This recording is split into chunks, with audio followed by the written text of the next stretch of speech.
So my name is Nizlin, and I'll be co-moderating today's session with Iman. This event is a collaboration between two initiatives, Mental Health Journey and AI Nexus, led by Global Shapers Algiers Hub. Today's session is about how technology is reshaping mental health, focusing on major innovations, risk, and future perspectives. We'll also explore how digital tools from social media to AI to everyday screen time are influencing our emotional, cognitive, and psychological well-being. We're joined by two incredible speakers, Annika, Stefanie, Reinhold, and Chris Hemphill. So I'll invite each of you to briefly introduce yourself. So please, Annika, go ahead. Thank you so much for the invitation. I'm very glad to be here and talking about this exciting topic today. So I'm actually doing my PhD on that topic, sort of, in digital mental health. And I do focus a lot on developing digital solutions in order to improve mental health of especially young people. So very grateful to be talking to lots of young people here today. I actually have a background in neuroscience, so I might be able to talk a bit about issues that touch on that topic as well. And apart from that, I'm very interested in global aspects and equity aspects of mental health, which I think tie along well with the digital aspects, and getting these things right are very important in the next steps to have a fair and equitable approach. Yeah, thank you so much for inviting me, and looking forward to the panel discussion. Thank you. So Chris, please. Thank you, and thankful that y'all have invited me to this stage. A little bit of background on me. I started my focus on AI and data science in the healthcare domain back in 2018.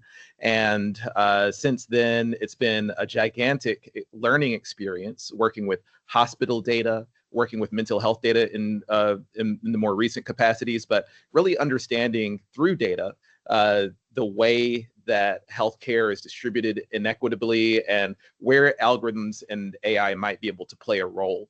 So the points that I want people to come away from when they listen to me, like my background is AI and data science, and there's a humility in that like there's a lot of praise around big data and the things that it can do, but your work as you go into engineering fields and things like that should be informed by people who have deep domain expertise within healthcare. So seeking opportunities to not only work on the data side of the problems, but be very well connected to your counterparts who have medical experience, psychological experience, and things like that. Those are extremely important to your role as you're building solutions in this domain. And I really have to give a lot of praise to the time that I spent at Wobot Health from 2022 to 2025.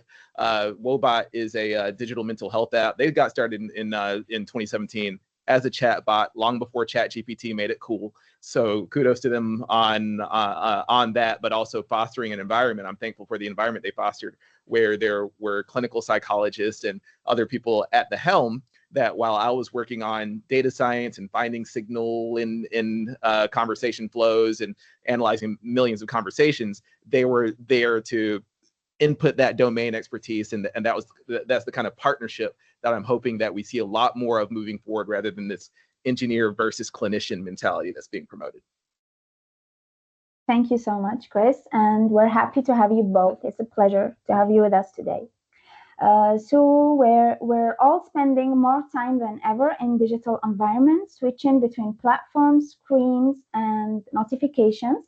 So Annika, from your perspective, how is this constant digital exposure shaping the way people manage their emotions and attention?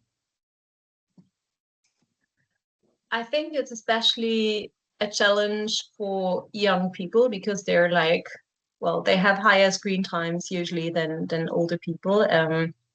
And it's also connected, it's not only screen time and a lot of information that you need to cope with, but it's also connected to, for example, certain expectations by the community, and a lot of things to take in. So I can totally see, and also actually science shows that there is an overload and information flow going through all these different social media accounts, other ways of how technology is fostering like fast information, and of course it's great to be connected to the world, but it's also, I think, it poses like additional burden in some ways, especially in these tough times when you also hear a lot of like challenging news in that. So what's especially interesting with young people being exposed to that very early is that their brain is not fully developed at that stage yet. So when you talk about all these reward mechanisms, everything that's like usually built into these kind of platforms to like foster retention and like people interacting with them even longer, it's especially difficult for young people to have this like kind of top-down control in their brain, because those loops are simply not developed like in early ages. So I think there is, well, we should at least discuss the type of responsibility that these platforms also have in like setting it up in a way that it's not harming especially mental health, but yeah, having some regulations around that. And I think in many countries, for example, now it's very common to not have your mobile phone at school and stuff like that. So even in Germany, it's being discussed now. And I think even though it's very important to learn how to deal with technology, deal with different media, and we should not well, isolate people from it, of course, it's also important to see that it can be harmful if it's used in the wrong way. And it's difficult to give this responsibility back to young people that are not yet able to cope with it completely. Yeah. Thank you. Chris, feel free to add your thoughts. Yeah, sure. Yeah. I have a big issue that, I've been in this space for a while, and when I'm talking to a chatbot, I don't believe the output wrote. Like I just look at that as something to potentially verify and test before using. But the way that it's being sold and promoted is not for people who have been, looking at these things as though there's some matrix multiplication going on and there's some math going on. So it's interesting that this output looks plausible, but let's dig deeper. No, the way that it's sold, and I'm not just talking about children, I'm talking about parents, people that are responsible for their care and the types of information they consume, and they often don't know what they're putting into their children's hands. I'm thinking back to way back in when you're watching TV on Saturday morning. There was a requirement that Saturday morning cartoons had to have like a little educational component to it, a little positive message and stuff like that. And I think that was an acknowledgement that at the time they knew that children didn't understand when they were being sold, when they were being advertised to. So let's put something here to where parents can have faith that they're not completely destroying the relationship understanding that they have with their children when they put them in front of the TV. Now there's just a totally different relationship.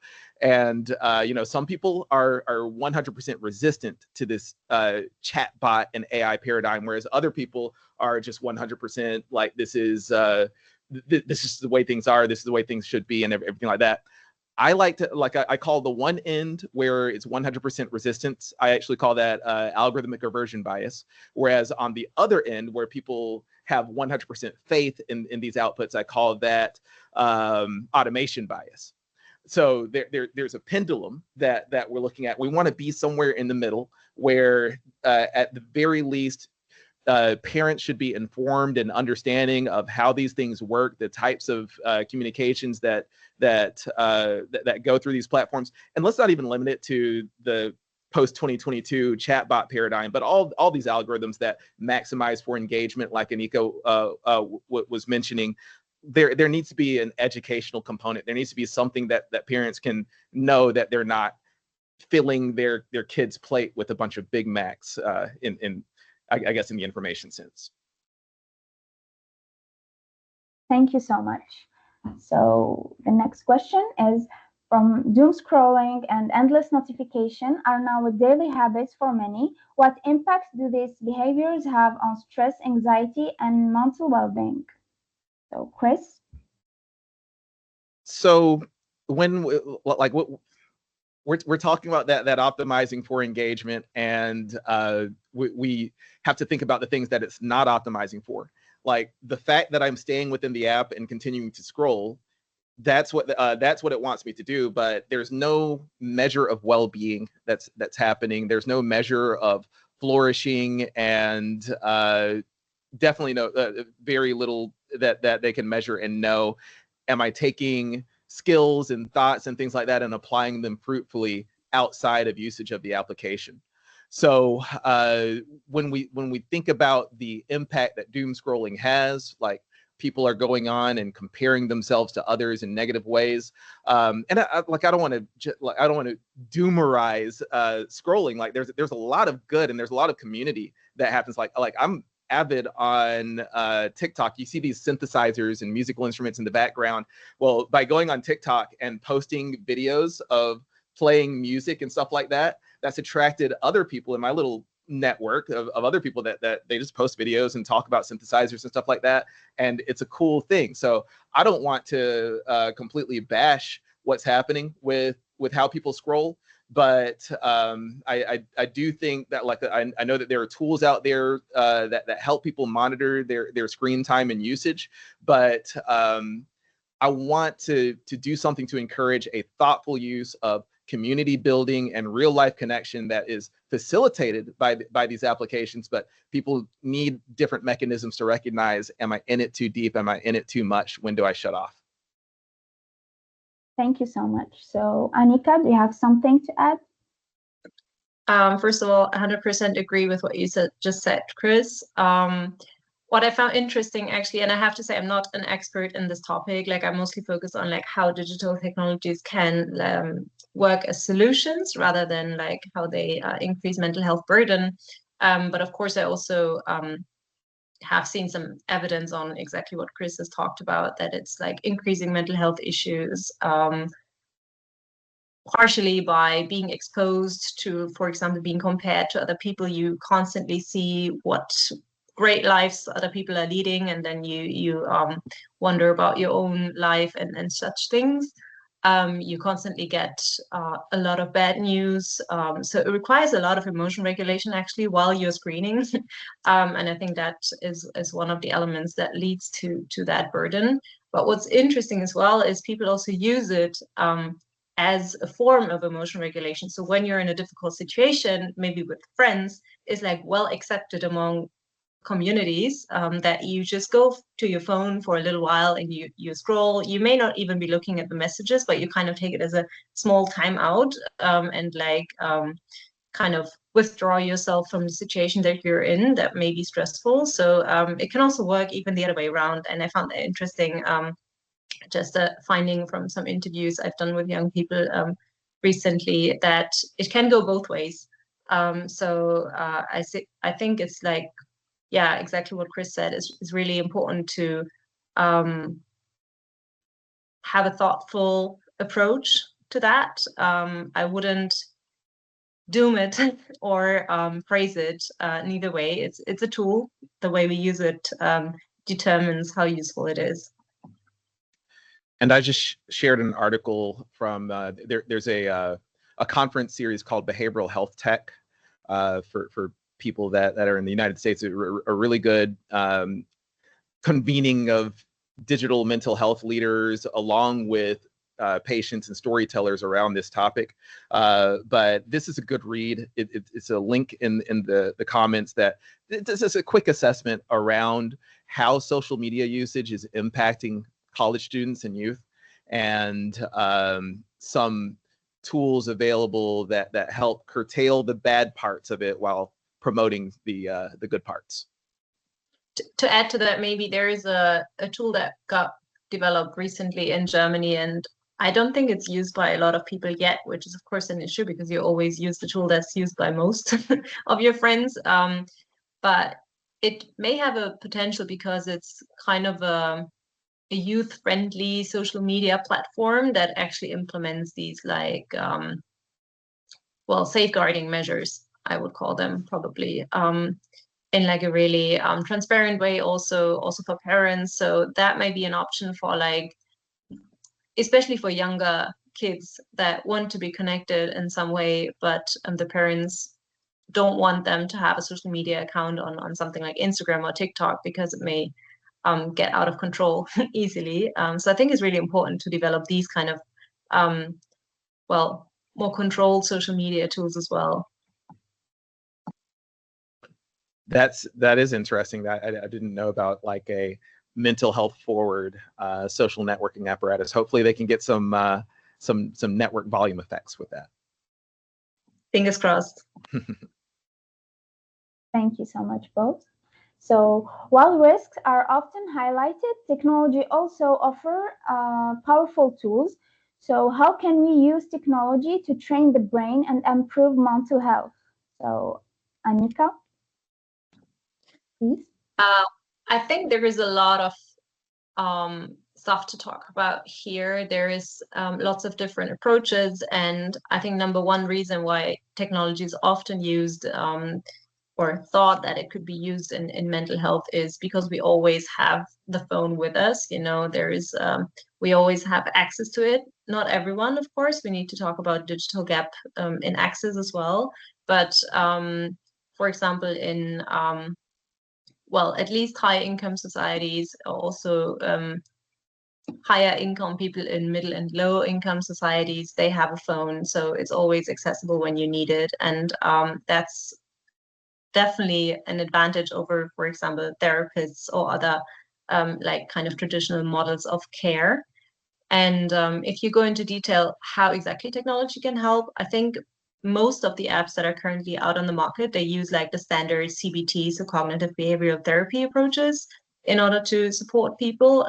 So you have different education materials about mental health conditions, but you also have some well, exercises that may help you to cope with difficult situations in your life.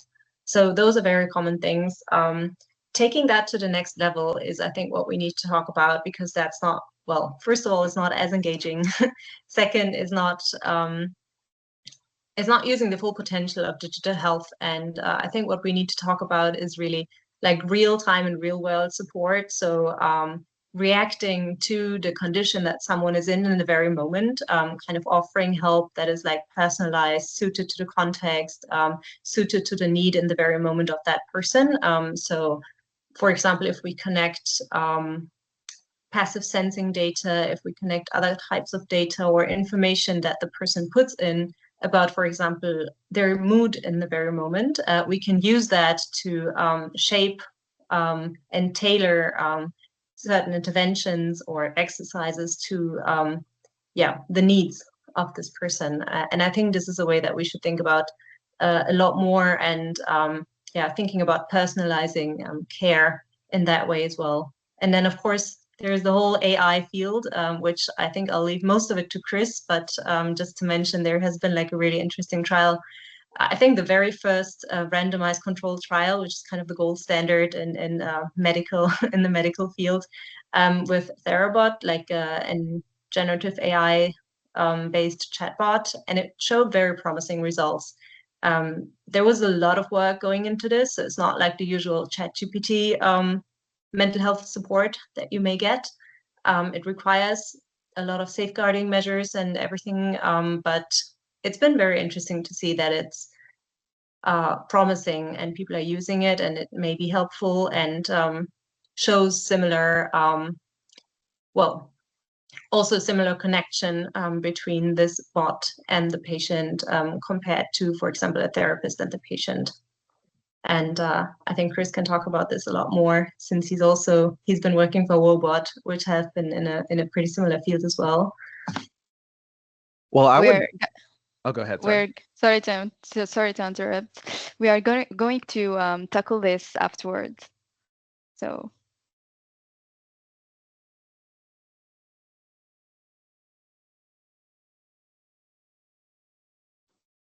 Yeah, you can go ahead.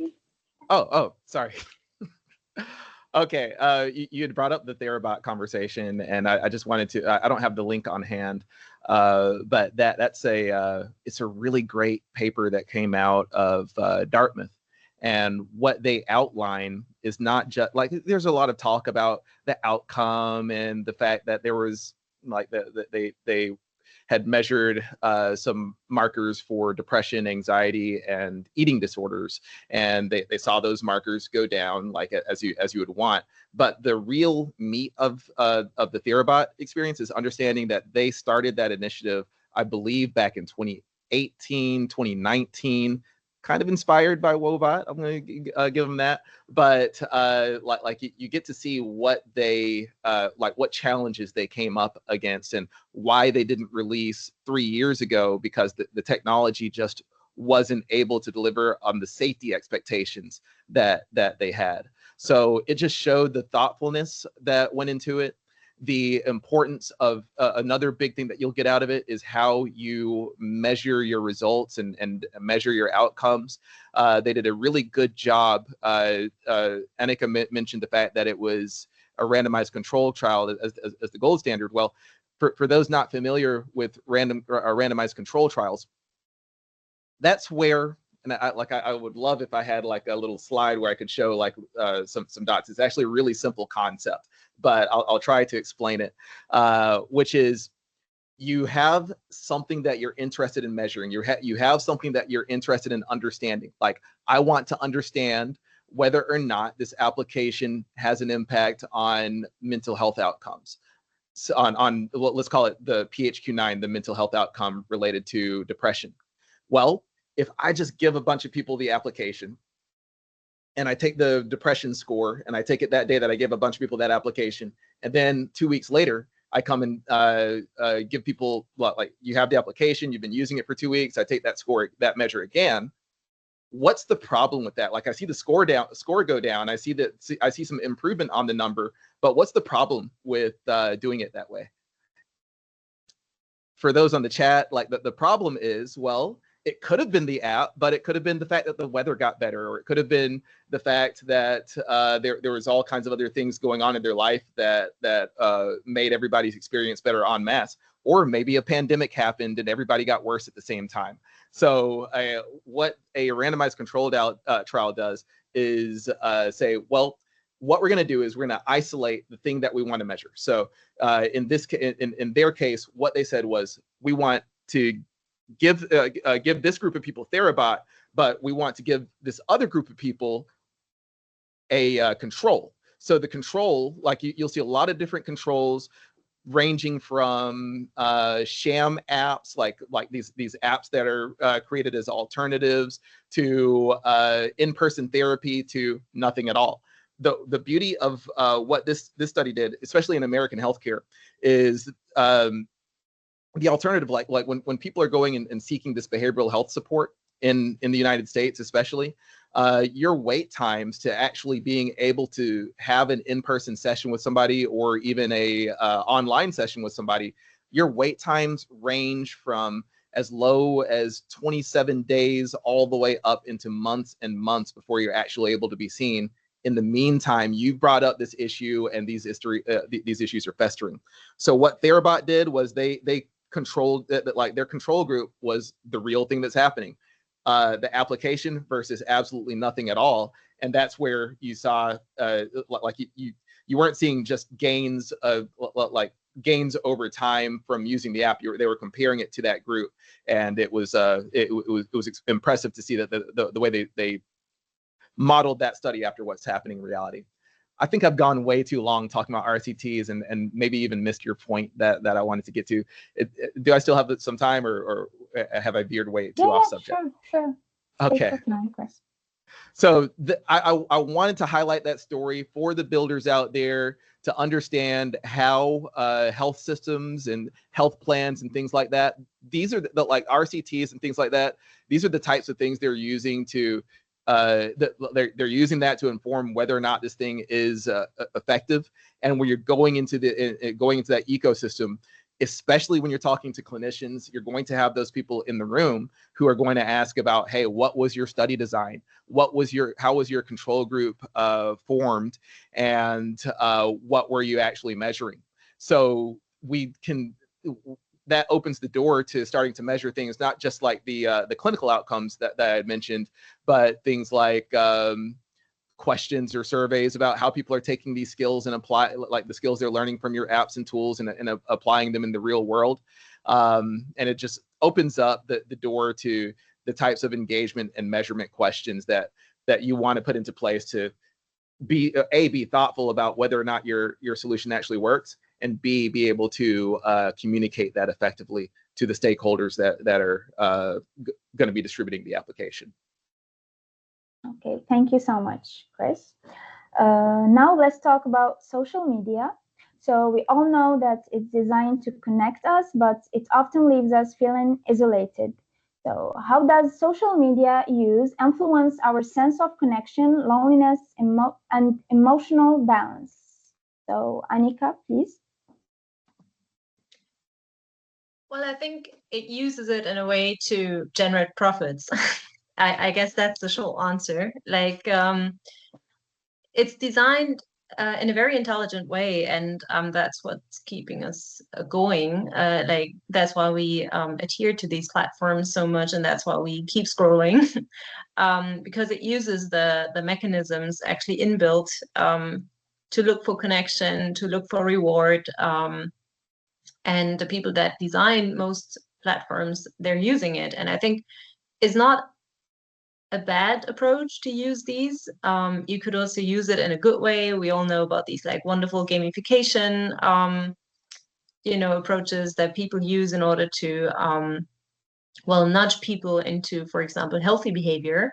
But the issue is that with many social media platforms, it's a bit one-sided, sort of. Like the people running the platform, they're often not interested, or at least not too much interested, into the consequences of what that platform might lead to when people use it too much.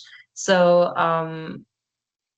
I think, again, it is really their responsibility to also consider that in the design of the social media algorithms, and not only focus on, as I said at the beginning, the profits and advantages for the business in this case.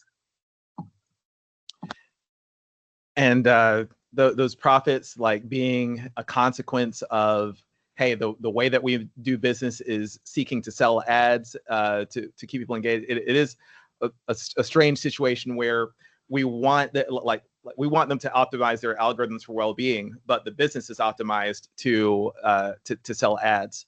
So the types of experience, like we know that we're going to have to go to those platforms, right?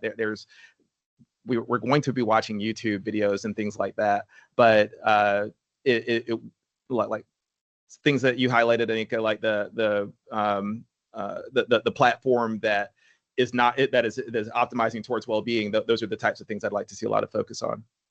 I see you have your hand raised. Yeah, no, I just wanted to add to this, and I think it's great that you brought up the point. Of course, it's like kind of required in terms of their business models to optimize it in that way. If their business model is to advertise, then they need to sell as many ads on the platform as possible. So I think it also, or we should be aware of the fact then that when we are not paying for a service, then probably it's us who are the service, like who are kind of being sold to a certain extent. So maybe we have to kind of get used to the fact also to pay for a lot of digital services, which we're not doing at the moment. And I think that's an issue. It's an issue with apps that are being developed. Like it's very difficult to sell them because people are expecting to use them for like no money. And of course, in some situations, you would like to grant as many people as possible access to that. So I think in those situations, it's totally fair to keep the price as low as possible. But I also think that by not having a price tag on these kind of services at all, we exactly go down that route of like the business model using advertisement. Developing sustainable business models and sustainable also in a way that considers health is a real challenge, I think, these days. Thank you so much. So, Chris, you have nothing to add, or should we jump to the next question? See how I have a problem that I feel like I talk too much. So I was making room for it. But yeah. The thing that I would add is, my career has been in the healthcare technology space, and I think that I like the idea of people at least knowing who like when you're being sold something, when something is an ad, when what is the profit motive of what's happening in a digital experience. So in the healthcare domain, at the very least, there's an opportunity for and again, this is precluded on people that can afford access to a basic modicum of healthcare. That's a major issue in my country, of course. But at the very least, like in the Wobot days, there was an assurance that the data and conversations weren't being shared with third parties and things like that. And you don't have that assurance, sadly, with BetterHelp and some other tools out there. So I at the very least, with the institutional people, there's at least an opportunity to look at, if I have this garden of applications in my ecosystem, is there any kind of third party incentives or profit motives or ad driven thing? Because like if you're selling into this health system and health plan, there shouldn't have to be that need for advertising, and there shouldn't have to be that need for selling third party data. So there's accountability and responsibility that organizations can hold their digital mental health vendors accountable to, so that like we know it's the wild west outside of that healthcare ecosystem, but there is an opportunity for healthcare leaders and professionals to set the standard that other people might follow. Thank you so much. So now we'll talk about influencer. So influencers shape much of the content we consume. So in your view, do they promote genuine well-being or reinforce unrealistic standards? So Chris, please go ahead. With me, so y'all see the musical instruments in the background. I was thinking about the influencers that I'm influenced by, and it's people like Nari Soul, who's a pianist on YouTube, and I get jealous of the way that she can play those keys really well and everything like that. And it's unrealistic expectations in my head on what I'm capable of doing. So there's a little bit of that on my end, but like to answer the question more seriously, like we really do need to be thoughtful about who we're following and like what's the reality behind the presentation that they're providing us. People that have been in marketing and people that understand like that social media context, they can immediately look at something and know that like this is staged, this isn't necessarily authentic and things like that. But a lot of people have trust. A lot of people like trust that what these people are showing is reality. And I'm not trying to bust their hustle of going and showing the vacations and trends and things like that. I just wonder or hope that there can be some deeper understanding on, hey, this is somebody selling an image and everything like that. Like, it's cool to look at this stuff, but that's not the real them. Thank you. Annika, what do you think?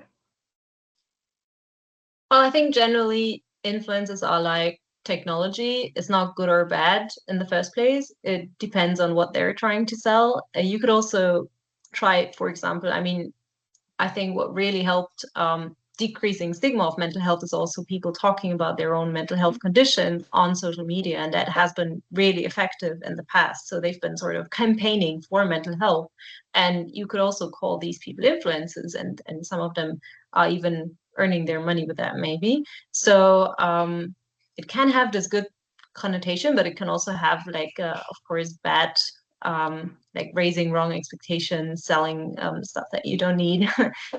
So I think it really depends is the answer.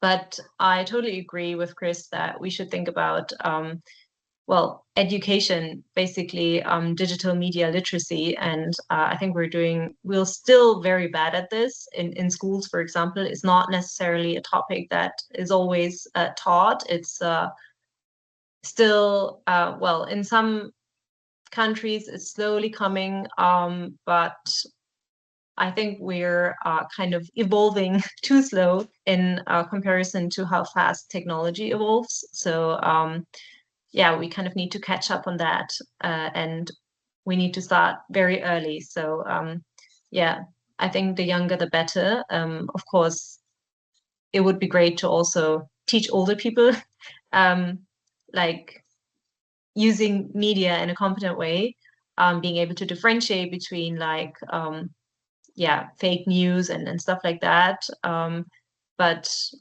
in terms of sustainability, I think we really should think about our education systems and involve that as a core part.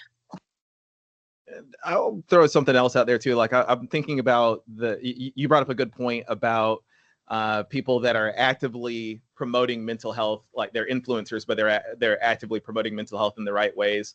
And one person that came to mind is a YouTuber with a channel called Healthy Gamer GG, which is he's a psychiatrist who is a psychiatrist and a video gamer, and he's talking to other people that play video games, and like he just brings up issues that are very personal to a lot of the loneliness and social isolation that people feel in those communities. And it's really heartening to go in and see his videos, understand that he's always presenting an evidence base behind what he's saying, but he's communicating in a very effective way for the people are not in the field. And when you read the comment section, you see people opening up and talking about their experiences and building community there. So that's something I think that we should highlight, is influencers who are doing well.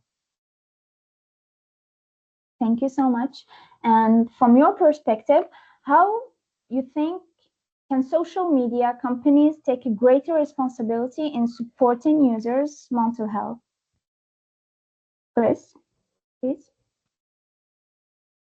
You know, that I'm recalling a study, and I don't have like the again, it's one that I don't have the link on hand, but just I'm thinking about the responsiveness that Meta had when they found out about like the percent of their users that were worsening their mental health scenarios on the Instagram platform and things like that. And it didn't seem like there was I think there was some lip service, but not really a whole lot being done to address those needs. And I don't know where the breakdown is, because I don't see it as a profitable system for people to continue having people feel terrible, use their app, and prefer not to use the application. So there's all kind of, I'm beating up on Meta a little bit, but I'm even thinking about the fact that recalling that in 2018 they launched an initiative to address suicidal ideation on their platform by running a detection algorithm on the status messages and posts that people were making, flagging them if the algorithm identified them as risky speech. And then at that point, a moderator had the ability to, like there was a human in the loop, but their ability was to either ignore the flag or get the police involved. So you had this scenario, you're creating a very ugly scenario in this case, where somebody just venting about their day might result in like a police intervention. So there's just a massive, like we want to provide good experiences for our users, and we want to have an environment where they know that it's safe for their mental health. But I feel like if they had done like the minimum of consulting with behavioral health professionals, social workers, people who understand what types of interventions you might want to make based on like harmful speech identified, then they missed a powerful opportunity to create a better mental health bond for their users. Thank you. Annika, do you have something to add? Yes, I agree with that. And I think it's really interesting to see also that nowadays a lot of social media platforms, including Meta, are actually kind of deconstructing their teams that have been working on exactly these issues, you know, like the regulation, safety measures, kind of internal governance of what users are doing on their platforms. well, also as part of the whole development now that we see, especially in the United States, and it's this is actually very sad news for mental health of people of users of such platforms. And I think the issue is that it takes effort. Like, it takes a lot of effort to go through messages. Of course, you can use like machine learning and AI-based tools to like maybe identify harmful messages and things like that, identify fake news. But still, you need like a lot of people involved in like well, building the algorithms and maintaining them, but even going through messages manually, and that just takes a lot of money and effort. And it should be required, though, from platforms to do that to a certain extent, to ensure that at least minimum of safeguarding. I could definitely speak to that too. Just thinking about the difficulty and the accuracy of like, you know, building out these algorithms that detect harmful speech. It's an extremely difficult approach, and you don't necessarily get to a level of accuracy with those models that you want the algorithm completely driving the car. So yeah, it's important to think about it not just in like, I think a lot of people think algorithm then done, AI then done, but we should really be thinking about our data scientists and AI engineers who are working on this. They're part of an ecosystem that includes like, what's the structure of the product, what's the array of interventions that we have available, and what are the fallbacks and controls. Like, it's not just AI, it's a whole ecosystem that's built around product decisions. AI is just a part of those overall product decisions and design decisions. I think actually I've just seen the question in the chat. That will also be what I would advocate for, to try protect consumers' mental health, like better control measures and regulation for the platforms, because I think we cannot leave it to the users to do that for themselves. Like, it's important to, well, for the platforms who are actually earning money with that, to take some responsibility as well. And there is a, one second, I'm looking up this, again, I have an array of things that I've read, and I want to share this one. So Gallup just put out a study called the Flourishing Index. And I think that's a really, really worthwhile read, because a lot of people measure the quality of the U.S. health system by the age that people live and things like that. But there's a whole lot going on behind our healthcare scenario than just how long we live. So this Flourishing Index is it's a validated measure of well-being across several different domains. I believe 6 different domains, but it provides a way, an insight and a guideline to say, well, if we're not just measuring life expectancy, and we're measuring the some proxy of things that indicates that somebody's living their life well, then maybe some measures like what's at play in the Flourishing Index can help in terms of the measurements that you want to put forth in your system. Thank you so much. Iman, you can take the floor. Yeah, thank you. So I think we can start talking a bit more about AI, my favorite part so far. Since AI, as you may know, since AI is already being used in mental health support, but it brings questions around safety, ethics, and trust. So what are the current limitations of AI in supporting mental health beyond like algorithmic bias? Chris, I think yeah, let's just consider the nature of what a large language model is. Like, it's something that there's a massive crawl of data that was pulled from the internet, and there's honestly been a declining interest in the quality of that data, and more of an interest in how we shape the outputs. So you have this massive crawl that happens.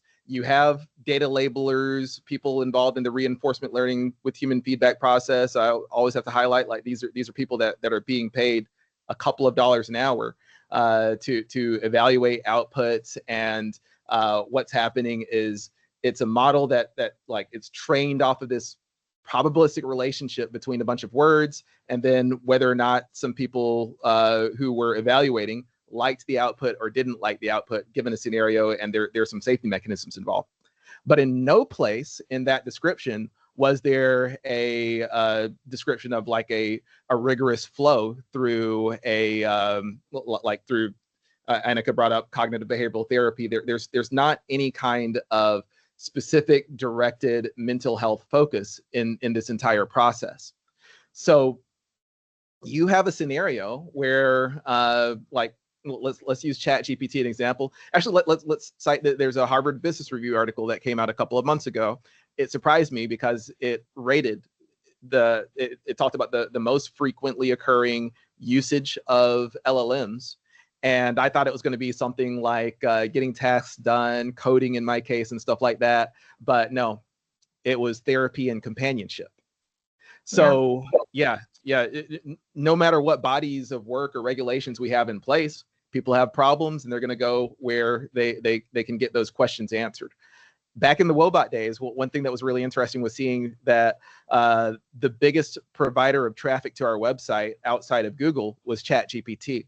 So I was heartened to see that, like, well, what I learned from that is that, okay, so people are going to ChatGPT, they're going and they're having these conversations about their mental health, but at some point it came to a limitation and it would refer people to our website. That's interesting. That's not something, no, I don't think anybody in a room said, hey, let's promote Wobot in this way. It just kind of happened in that like we had been putting out content since 2017.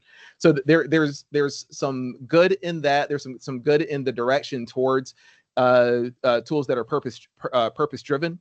But again, like they're not meant for this purpose. And there's a lot of people who are on like Reddit communities, TikTok, talking about, well, hey, how do we prompt engineer? How do we get this thing to be a better therapist for me? So those conversations are going on, and like people are trying to find ways to address their mental health needs. If there were more available solutions at lower costs and things like that, I guess it wouldn't be quite as pervasive an issue. But here we are, where like it's just it's a massive conversation going on right now. Great insight. Thank you. Annika, do you have anything to add or any other insights? Well, I think kind of just trying to summarize it, I think we have the issue of safeguarding that you just mentioned. You know, people may ask ChatGPT like, oh, can you tell me some of the highest bridges in my town? And instead of asking someone, oh, do you want to commit suicide? I mean, in another way, it would give you the highest bridges in the town. And that may be an issue, you know? And I think that actually has been a real case that was tested before. I'm not sure if they kind of fixed that now, but so yeah, safeguarding measures is a big issue. And the other issue is like bias. And that means both access bias and data bias. So as Chris said, we need a lot more like curated data sets, high quality data sets to feed into these algorithms if we really want to have like a high quality solution that is not biased. And of course, these data sets need to come from like diverse settings, like not only the usual high income places and well, that will naturally generate biases. It's not the algorithm that is biased, but it's the data. So I think that is the issue that we really need to address. And then the second aspect is like access in terms of, well, for some people, it may just not be affordable to like have the pro version of an AI like LLM, or they also may not afford other digital tools. So I think similarly as we have access issues in other health fields, we also have it in the digital field, and we should not forget about that, especially in countries where people may have a phone, but maybe that's not a smartphone, or maybe they're not able to afford the internet to use certain certain services. So offline availability and such things are of course like well, difficult to implement sometimes with especially LLMs. And how do you think, guys, we can reduce the impact of this bias? So, is it even possible? I mean, in a lot of our case, like sadly, we don't have the billions of dollars to be one of these big players in training these data models in a way that we want to understand. But I think that as builders and developers, we can think towards prompt engineering, like prompt engineering tactics, but there's a deeper layer than just building out a prompt, getting a response and saying, oh, that looks right. Because when you're operating at scale, and let's say you have thousands of users or millions of users that are operating on a platform, you need a deeper assurance than just having developed a prompt in a team and running it a few times and some people feeling like the output looks good enough and seeing, okay, let's roll with it. Because when you have those thousands and thousands and thousands of users, you're introducing all kinds of possibility for variation and things that you don't expect, things that only happen, let's call it 0.5% of the time. So if something it only happens 0.5% of the time, but you start multiplying that by millions of users, and that's that 0.5, that tiny number becomes a whole lot of people. So one majorly important part, and something that would have been much more difficult to do today than it would have been 5 years ago, is your testing strategy and synthetic data strategy. So one kind of effect that you can have is to not just engineer a prompt, but architect a testing system that then feeds that, let's call it thousands or hundreds of thousands of various inputs in text. And then on the other end, there would be like an outcome monitoring system or strategy that identifies pass fail based on some criteria that you have around that text. So that way you can start seeing, well, this prompt looked good. It seemed good around when we're sitting around developing the team. But when we run this other test, we see that it fails this many times, typically for these types of reasons. So it's a matter of moving beyond just like, hey, I can build something that looks good. I can get to a prototype really fast, and developing a powerful testing strategy around what you're producing. Thank you, Chris. You helped me have a clearer vision. So do you agree, Annika, or do you oppose, or maybe you have something to add? I definitely agree. I would just like to add to this, and again, I think this has also been part of the intense design strategy from the therabot that Chris talked about earlier. So you need to have better testing strategies, but you also need to involve users a lot at the beginning throughout the whole process, in fact. So participatory design is, I think, the key word that we should also mention here. Co-creating solutions together with users, together with the people that need to use it in the end. And then also at this point, use diverse or contact people from different backgrounds to involve diverse perspectives, because just because you talk to one person and it might work for that person doesn't mean that it works for the other one. And I think this really has to, it's already used a lot in market research and like designing digital tools, but I think the issue is that very often it's not used in an equitable way. Like the people that are involved in these co-creation processes are often like coming from a very similar background, and maybe that's one of the reasons why a lot of the devices and technologies that we have nowadays are also designed for like a limited part of the of the world population in the end. So participatory, equitable approaches are, I think, very much needed in addition to these testing strategies. Definitely. 100. Yeah. Oh, go ahead. Yeah, go ahead. I was just going to say 100%. And like once you start learning about your user base and population, the people that you serve, then as you're refining those use cases and things like that, it is time to understand their backgrounds and the users that you're working with and trying to attract. Thank you, Chris. Thank you both.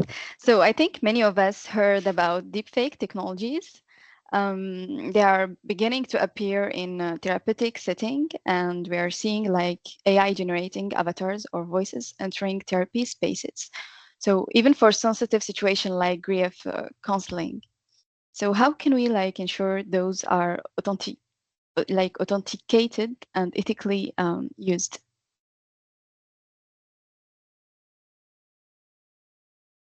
The deepfakes. So you can go, Chris, if you want to. Sure. So can you repeat the question? I'm sorry.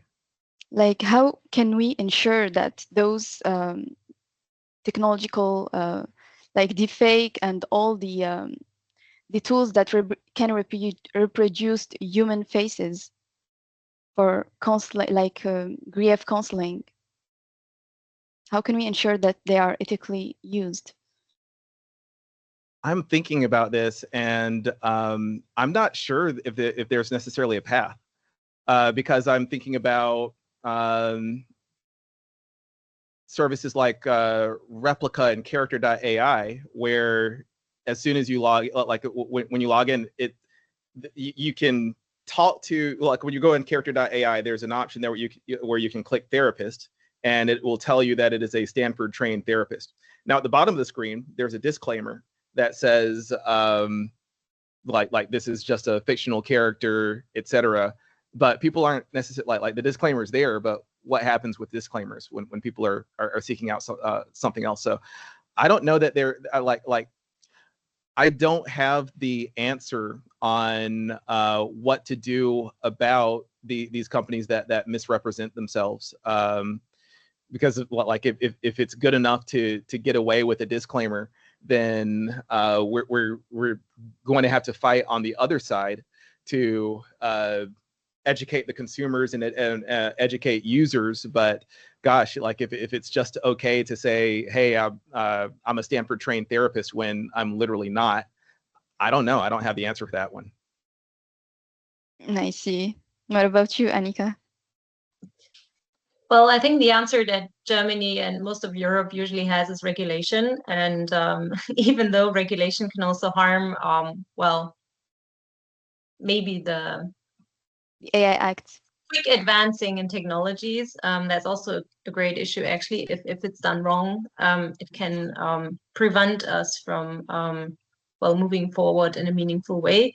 I think regulation really well, has its place in the world. Like we should use it to, for example, allow for suing people that are misusing such deep fakes, or are, for example, not having a disclaimer, or having a disclaimer that's too small or misleading. So I really see no other way, to be honest, to handle these issues, because of course it will always, like now that it's possible, there will always be someone misusing it in one way or the other. And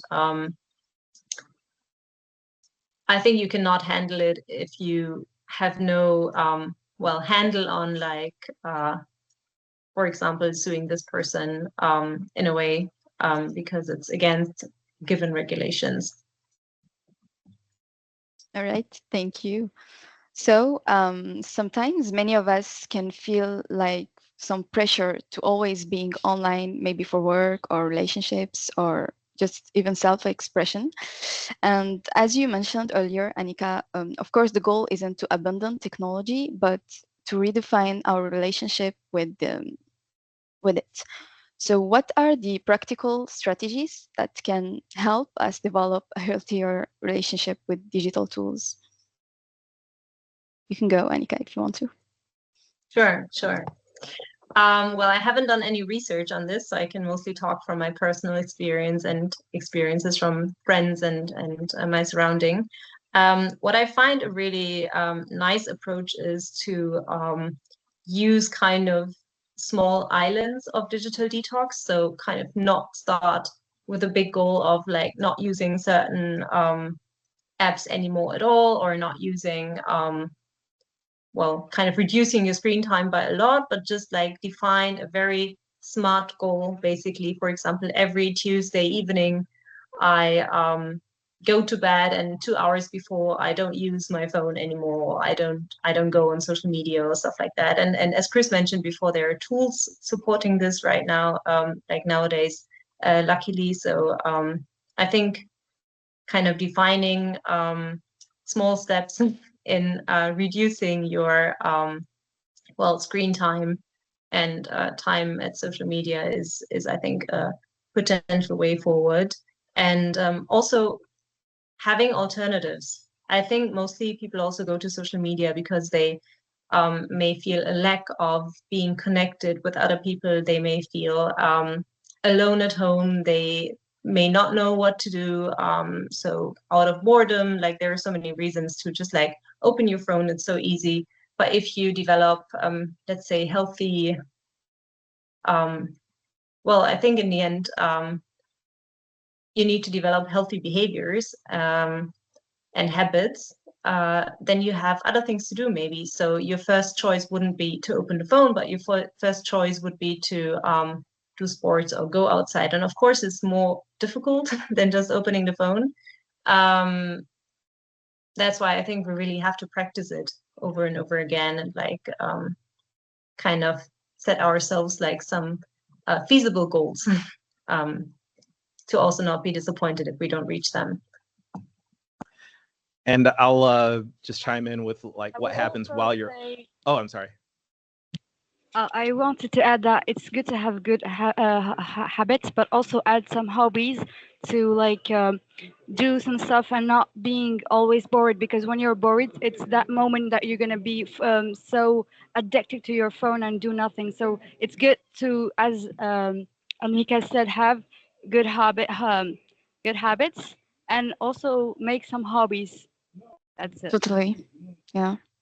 Yes, that should be part of the habits, to like have hobbies that are meaningful to you other than just being in front of a screen. I think very valuable add. I just have to throw in there too, is that if you are on those networks and you like, if you're like me and you see somebody saying somebody's wrong on the internet, I got to go in and we got to fight, we got to debate, we got to correct this thing. But sometimes you find that that's a complete waste of time, and I could go about my day just fine without engaging in that conversation. So use that unfollow button religiously. When there's something that's just frequently upsetting, maybe it, like as during that pause, you're thinking about, hey, what have I been engaging with that really isn't serving me?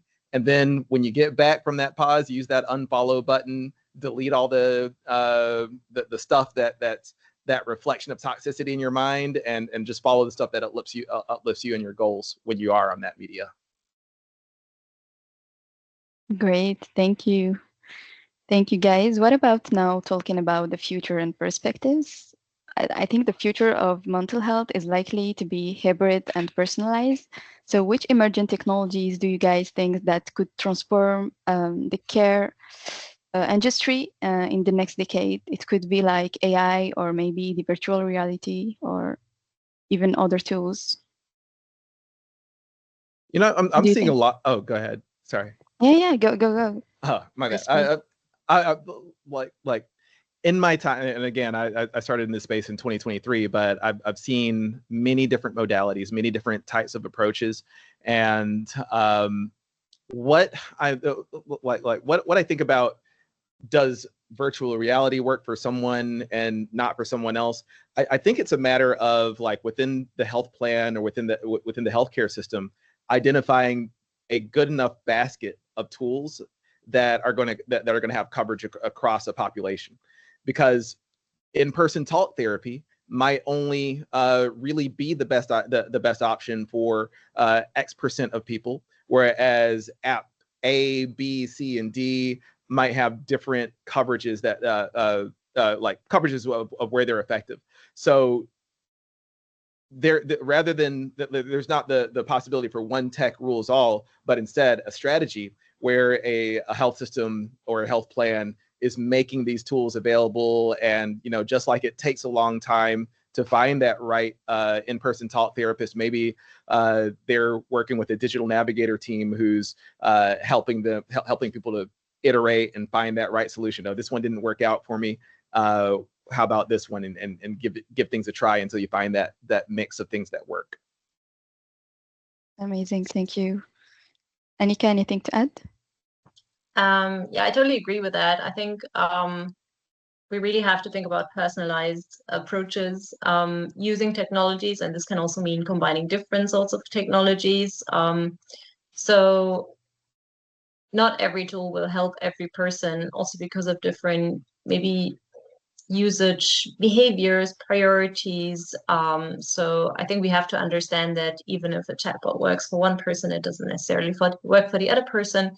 And also integrate it with other approaches, like kind of traditional approaches of providing care. So blended care is a keyword that I would like to mention here, because I don't think, even though technology is or has great opportunities of supporting mental health, I think there will always be the need for like in-person care as well, in addition to that, or in combination with it. And the best way to integrate these things is, I think, in stepped care systems. So stepped care going both up, like step up system, meaning like maybe you get one intervention like at the beginning and then you see it doesn't work, so you get exposed to another intervention, but also like triaging people at the beginning, like when they come into the system, and see who may need what, and then like providing them with tailored interventions, hopefully right away. So I think integrating it with in-person care and integrating it into existing healthcare systems and potentially in a stepped care way is the most promising approach moving forward. Fair enough, thank you. So I think we are reaching the end of our session. If anyone have any question, feel free to ask and open your mic, of course. I think I saw a question in the chat. Sarah want to ask that what measures would you advocate for to try to protect consumers' mental health? I'm especially thinking about children and how they are impacted by diet culture, consumption, I think, etc. So we kind of had this question earlier already, right? yeah, we weave that in. I think Sarah, did we do a good job, Sarah? I hope so. Yeah, I don't I was know if gonna she's say- still here. Yeah. Thanks. As you guys were answering the first question, you touched upon mine, so I think we're all set. But thank you. Thank you. All right, so we have another question. Social media businesses models built on capturing and holding attention, which often conflict with mental health. Could they be changed, especially in the age of AI, or could they do something like Alfred Nobel did? Could you tell us about Alfred Nobel? I don't know about I was Alfred about Nobel. to say, like, I mean, I know that person, but what did he do in this context? I would be very keen to hear about that. Hello. Hi.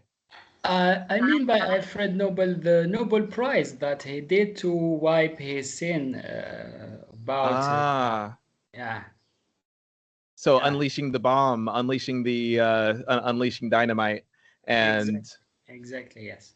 Okay.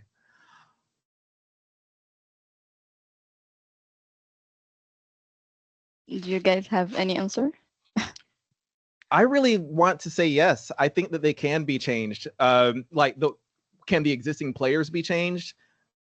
I'm not optimistic on that, but I'm optimistic on people building out new business models, people doing things like I've just seen so many people that have been motivated in this digital mental health innovation space.